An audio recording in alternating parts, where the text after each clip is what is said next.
Hey friends, welcome to my channel. आज पढ़ने वाले हैं section number 82 of registration act 1908। ये पार्ट 14 में आता है। पेनल्टीज़ की बात करता है। Penalty for making false statement, delivering false copies और translations, false personations and abetment. अगर आपने इंटेंशनली कोई फॉल्स स्टेटमेंट बनाया है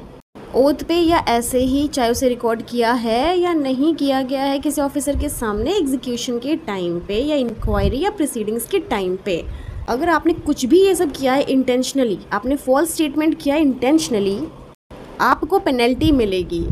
सेकंड पॉइंट कहता है कि अगर आपने इंटेंशनली उसे डिलीवर किया है किसी रजिस्टरिंग ऑफिसर को किसी प्रोसीडिंग्स के अंदर, चाहे वो सेक्शन 19 हो या 21 हो, कोई फॉल्स कॉपी आपने दिया हो, ट्रांसलेशन ऑफ डॉक्यूमेंट और फॉल्स कॉपी किसी मैप या प्लान का दिया हो।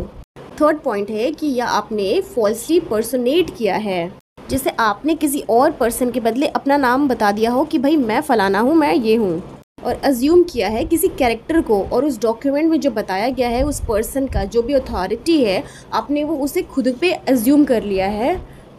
और उसके कारण कोई एडमिशन या स्टेटमेंट कर रहे हो, आप किसी को सम्मन कर रहे हो या कमीशन इशू कर रहे हो या कोई ऐसा एक्ट कर रहे हो या किसी इंक्वायरी में दे रखा है या प्रोसीडिंग्स में दे रखा है। नेक्स्ट पॉइंट कहता है कि अगर आप अबेट कर रहे हो इन तीन चीज़ों की या तीनों में से किसी एक चीज़ों की, मतलब ए बी सी, तीनों में से तीनों आप कर रहे हो, या ए कर रहे हो या बी कर रहे हो या सी कर रहे हो, पनिशमेंट मिलेगी 7 साल की।